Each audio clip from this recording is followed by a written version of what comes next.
11월입니다. 11월은 교회 캘린더, 교회 달력으로는 연말 마지막 송년의 달입니다. 우리 교회 달력은 1월 달에 시작하는 것이 아니고 예수님께서 오시는 것을 기다리는 절기, 대림절부터 시작이 됩니다. 그 대림절이 11월 마지막 주가 되기도 하고 12월 첫째 주일이 되기도 하고 그렇습니다.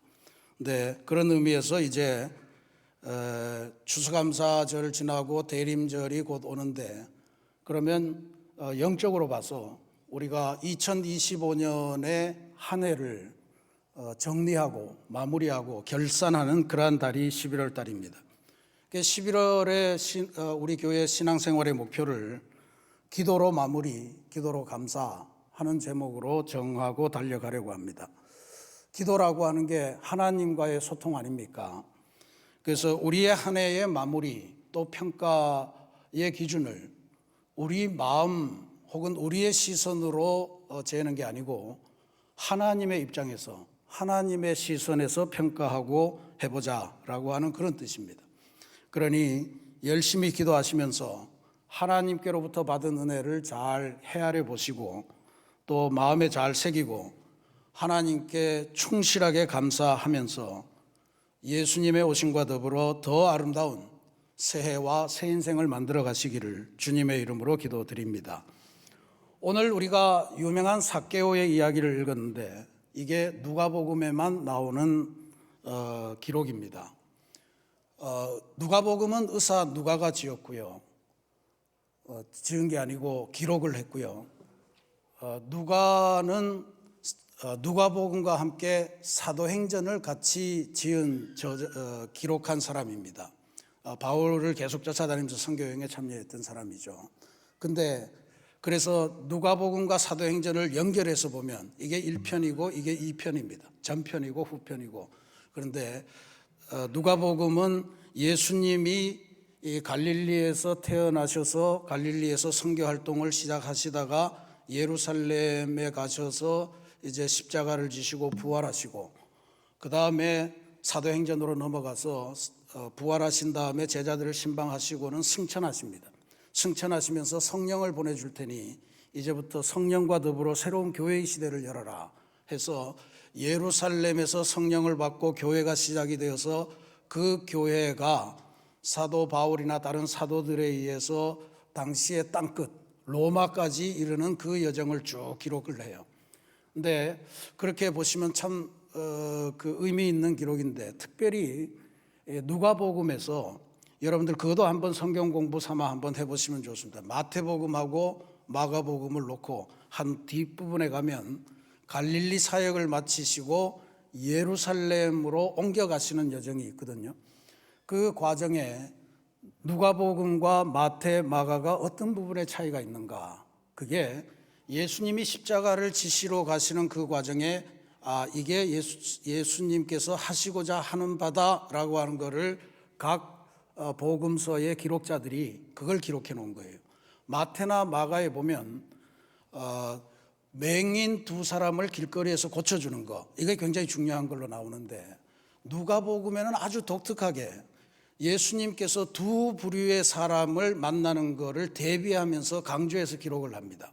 그 한 부류가 누구냐 하면 바로 나는 의로운 사람이야, 나는 율법을 잘 지키고 하나님 보시기에 굉장히 좋은 사람이야 라고 하는 생각을 갖고 있는 바리새인들, 그리고 사두개인들을 만나셨어요. 또 한 부류는 나는 죄인입니다 하면서 내 죄를 해결해 줄 누군가가 필요해요 하면서 예수님에게로 접근해 온 죄인들을 만나는 이야기가 기록되어 있습니다. 짐작해 보시겠지만 바리새인들은 내가 너무 의롭고 나는 구원을 위해서 다른 누군가의 도움이 필요하지 않기 때문에 메시아로 오셨다고 하는 예수님에 대해서 그다지 호의적이지 않습니다.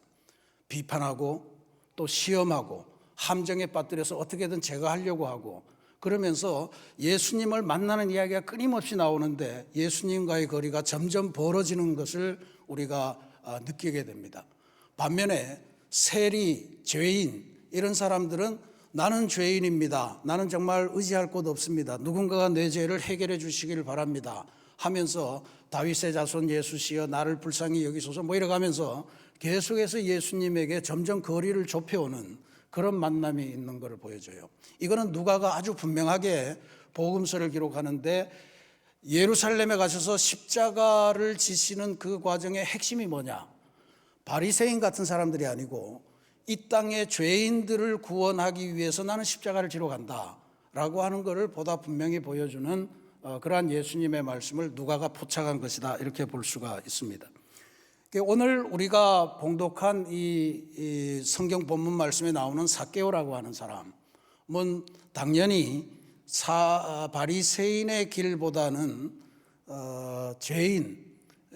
죄인의 부류에 들었던 사람이고, 그래서 이 삭개오가 주님을 만나고 또 주님 앞에 죄를 회개하고 주님 앞에 자기의 새 인생에 대한 비전을 이야기하면서 함께 주님과 밀착하면서 새로운 삶의 여정을 열어간 것을 이제 보게 되는데, 성경을 가만히 읽어보면 이게 삭개오로서는 보통 어려운 일이 아니었을 거다 이제 그렇게 짐작을 합니다. 그래서 오늘 우리가 삭개오라고 하는 사람을 한번 보면서 우리의 신앙생활과 관련된 은혜를 함께 나누어 보고자 합니다.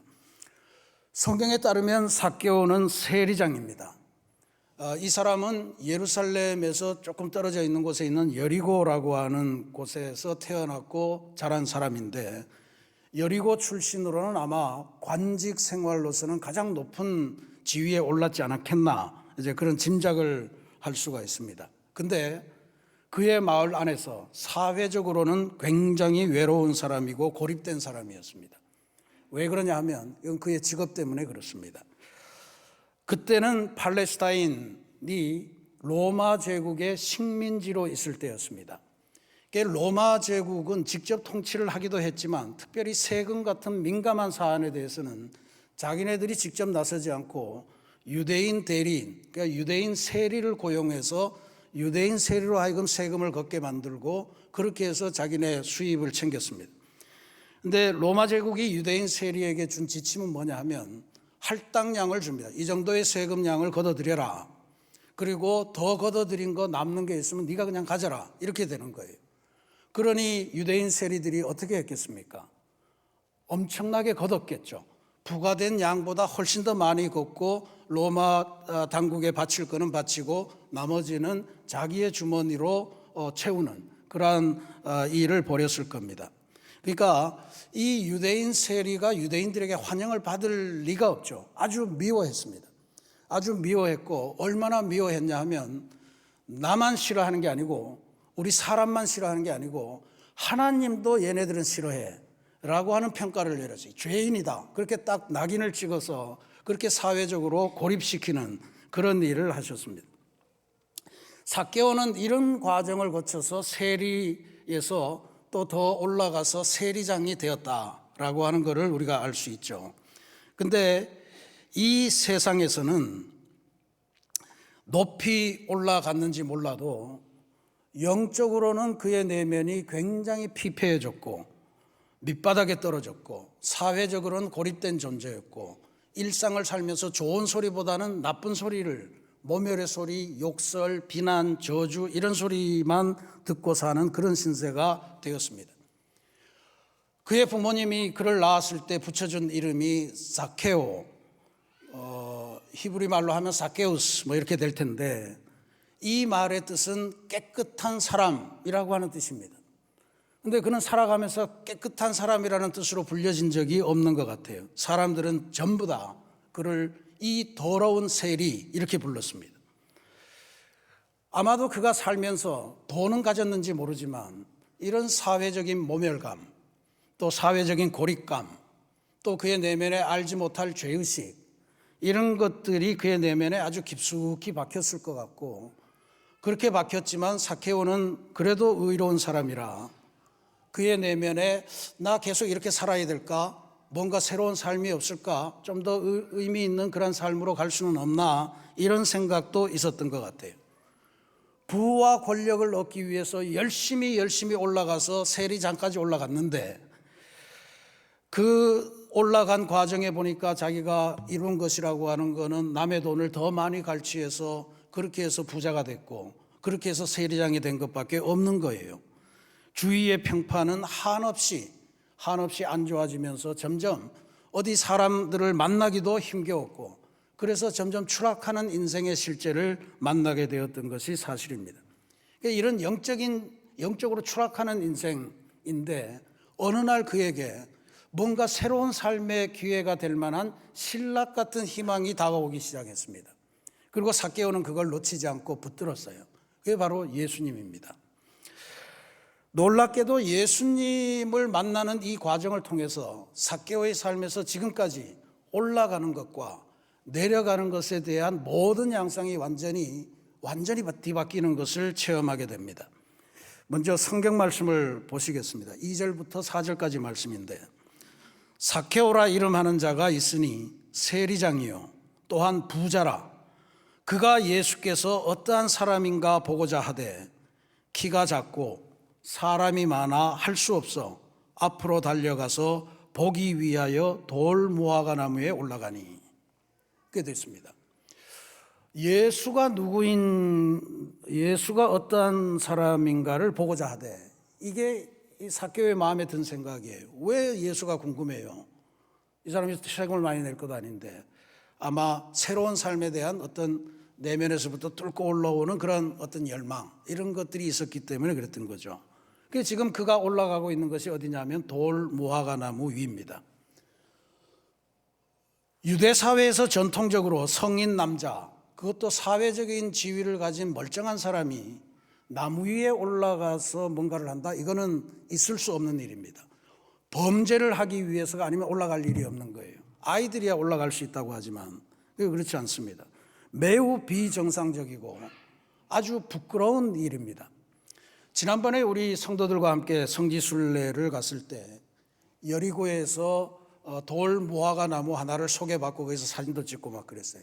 그거 보니까 뽕나무라고 옛날 성경에는 돼 있고 했는데 뽕나무는 절대로 아니고요. 뽕나무는 올라갈 수도 없는데 이거는 그냥 웬만큼 나무가 됐는데 위를 이렇게 보니까 가지가 옆으로 쭉 퍼져 있고 그 가지가 그렇게 사람이 올라갈 수 있을까 싶은 정도의, 그렇게 높지도 않고 뭐 그런, 그러니까 어른이 올라가기에는 좀 못한 그런 나무였다 하는 느낌을 그때 가졌었습니다. 근데 어쨌든 삭개오가 지금 그 나무 위로 올라간 거예요.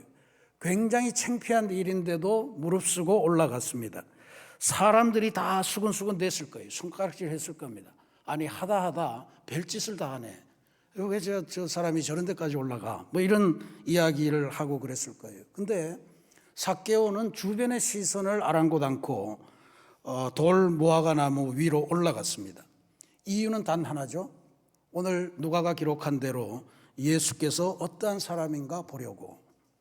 예수께서 도대체 누군데 지금 이 난리를 세상에 치고 있나? 혹시 그가 나에게 뭔가를 해줄 수 없나 하는 거를 생각을 했을 거예요. 우리가 세상을 살면서도 이런 변화의 간절함이 밀려올 때가 있을 겁니다. 그러니까 누구나 다 있어요. 근데 어떤 사람은 변화에 성공하고 어떤 사람은 변화를 이루지 못하고 실패합니다. 저는 그 대부분의 내용이 주변의 시선을 심하게 의식하기 때문에 변화하지 못하는 것을 많이 봅니다. 그냥 이대로 살다 죽지 뭐 이런 게 많은 거예요. 실제로 신앙생활을 하다 보면 어떤 분들이 갑자기 새벽 기도를 나오신다, 또 어떤 분이 금요 기도를 나오신다, 예전에 그냥 가만 앉아서 기도했는데 갑자기 소리를 내서 기도하신다, 울부짖는다, 이러면 사람들이 전부 다 뭔 일이 있나, 믿음이 좋아졌다 이렇게 보면 뭔 일이 있나, 그렇게 궁금해 여기고, 그런 게 싫어서 그냥 내가 그냥 집에서 나 혼자 해결한 상태를 가지고 교회 다시 나가야지, 이렇게 하면서 하다 보니까 혼자 있어야 안 되는 거예요. 그래서 변화를 이룰 수 있는 그 길목에서 좌절하고 하는 것이 보입니다. 과학시대에 무슨 신앙이야 라고 하는 것도 요즘 사람들이 많이 하는 이야기일 것 같아요. 근데 우리가 사실 과학을 배우고 철학도 배우고 이런저런 학문을 배우지만 그거 배운다고 자녀의 문제가 해결될까요? 우리 인생의 문제의 의미가 제대로 해결이 됩니까? 배운 거하고 우리 삶에 닥쳐오는 문제라고 하는 게 전혀 다른 양상으로 가는 거거든요. 그러니까 이 문제를 해결하기 위해서는 근원적으로 우리를 창조하신 그분에게 가서 왜 나는 이렇게 됐습니까? 내 문제가 뭡니까? 라고 하는 것을 물어보고 새로운 변화를 시도하고 어디서 출발해야 될지 어떻게 가야 될지 하는 것들을 알아보는 게 신앙적인 해결 방법이요 변화의 길입니다. 그런데 그 변화를 갈망함에도 불구하고 주변에서 나를 어떻게 볼까? 나를 이상한 사람들 볼까? 제가 전도사 할 때 우리 그냥 청년부를 다닐 때 우리 전도사님이 그런 말씀을 하셨어요. 이상하게 남자들은 수요일에 교회 가는 거를 부끄러워해.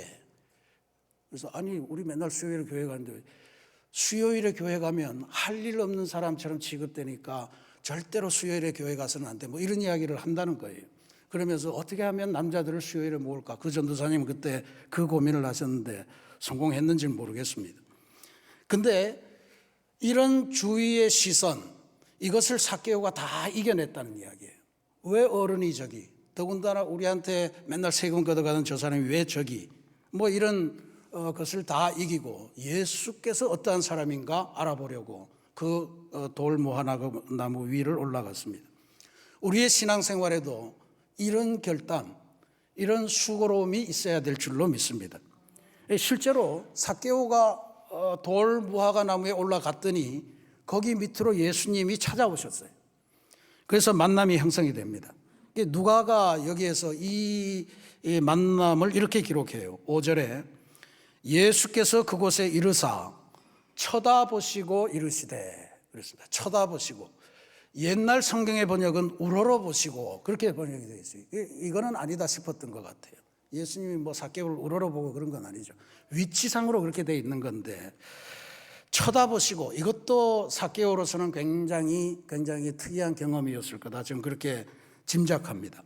지금까지 자기 주변에 어떤 사람도 삭개오 자신을 쳐다보거나 우러러보거나 그렇게 본 사람이 없었다는 이야기예요.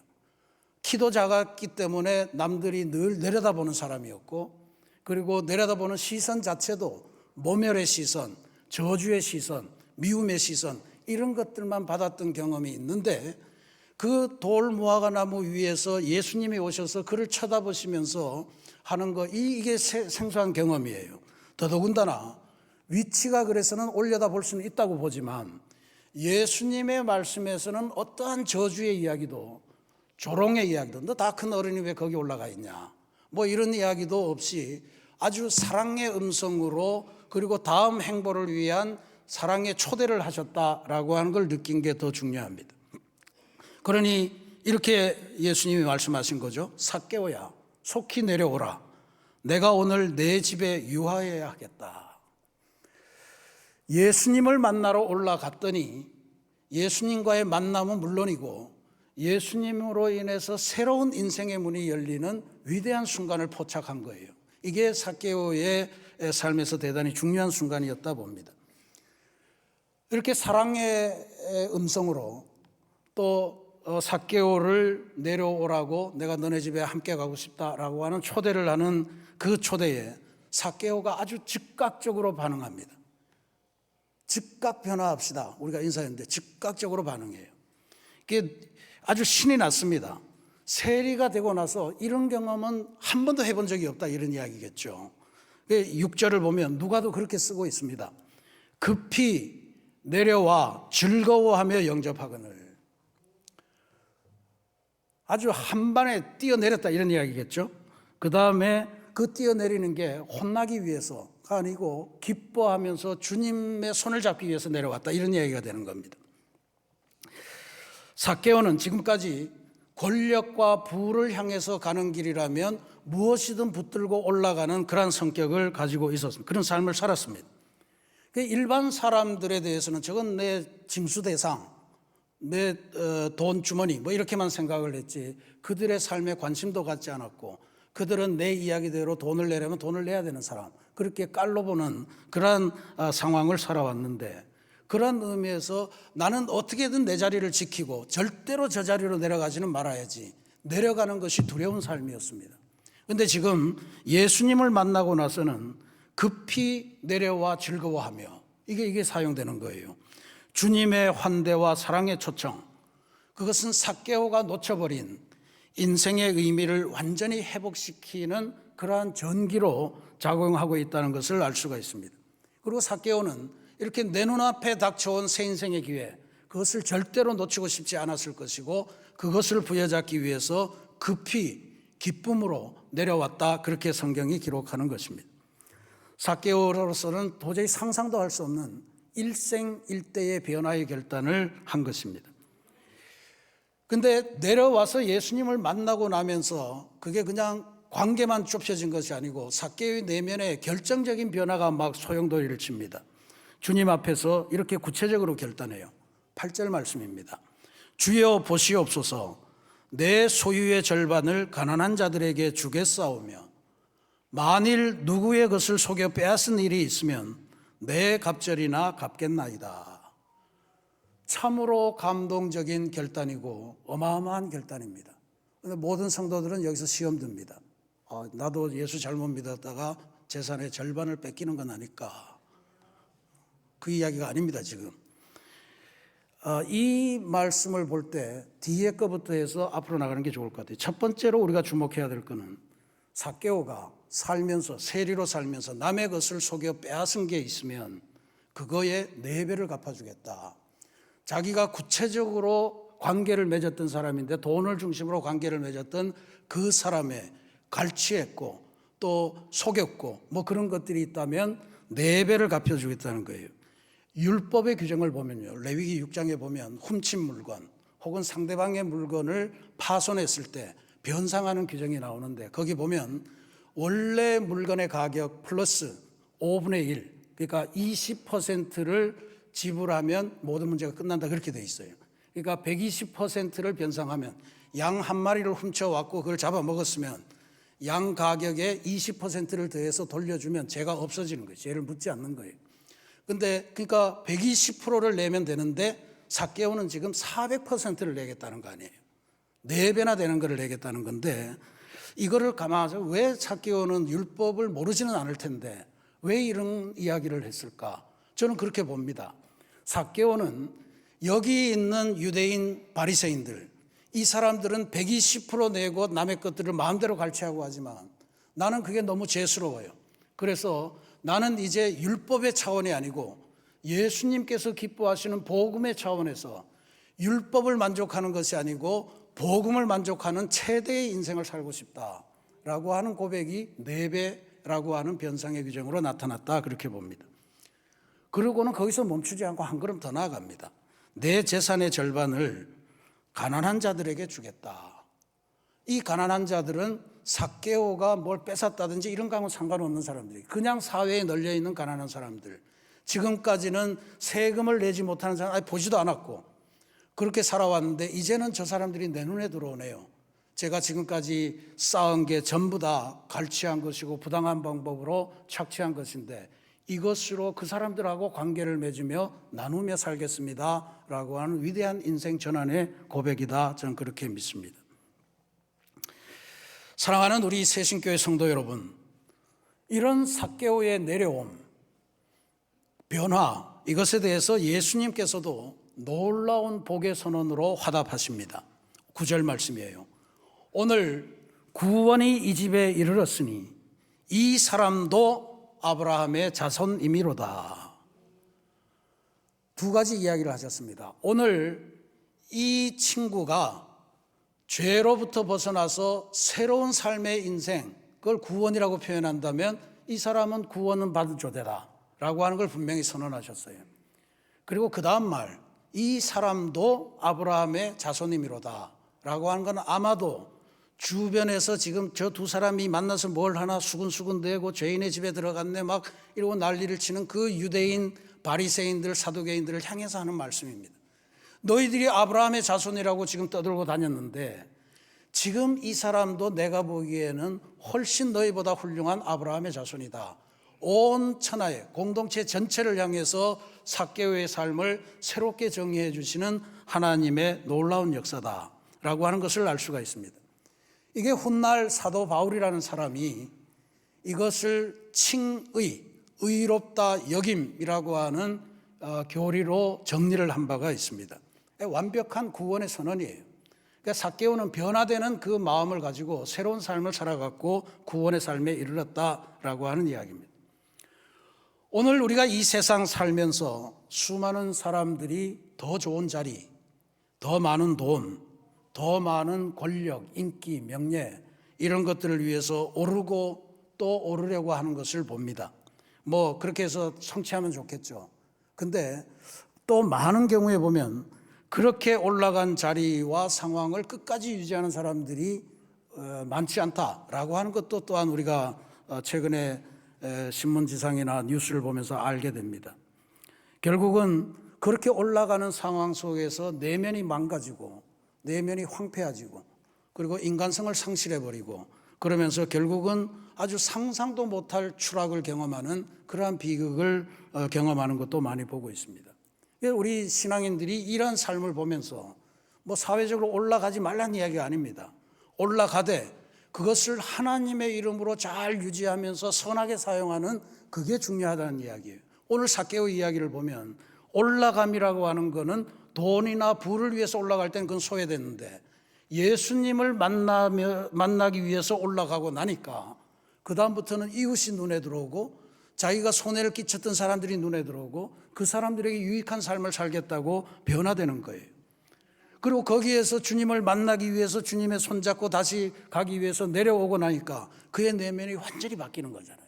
새로운 인생을 살게 되었다. 그래서 우리가 신앙생활을 하면서 올라감과 내려감의 이 어떤 법칙이랄까요? 이런 거를 세상의 기준으로 보지 말고 하나님의 기준, 예수님을 중심으로 해서 올라감과 내려감을 잘 정립하면 우리가 이 세상에서 이웃에게도 유익을 끼치고 하나님에게도 기쁨이 되고 그리고 내 자신에게도 보람과 의미로 충만한 그러한 인생을 살게 되는 비결을 누리게 된다. 무엇보다도 주님의 구원이 임하는 삶, 구원의 반열에 오르는 위대한 인생의 주인공이 된다라고 하는 것을 깨칠 수 있습니다.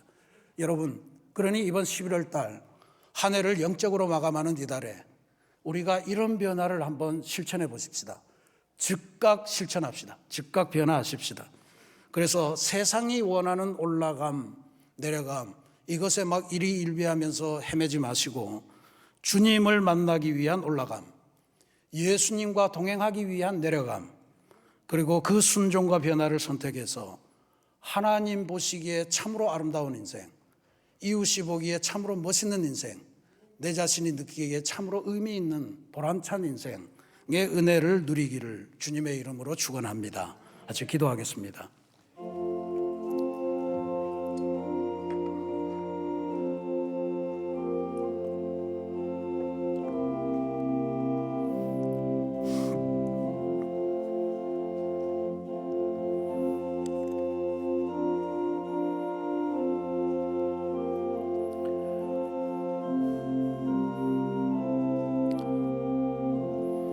사랑의 하나님, 우리가 세상 살면서 세상이 요구하는 대로 올라가고 또 내려가는 것을 두려워했고 그렇게 살면서 우리의 내면이 삭개오처럼 황폐해지지는 않았는지 한번 잘 성찰하도록 도와주옵소서.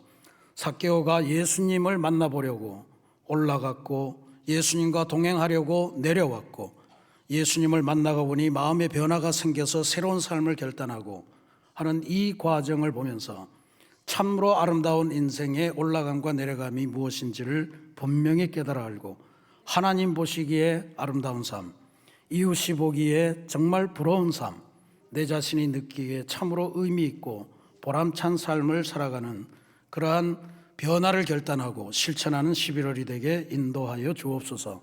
예수님 이름으로 기도합니다. 아멘.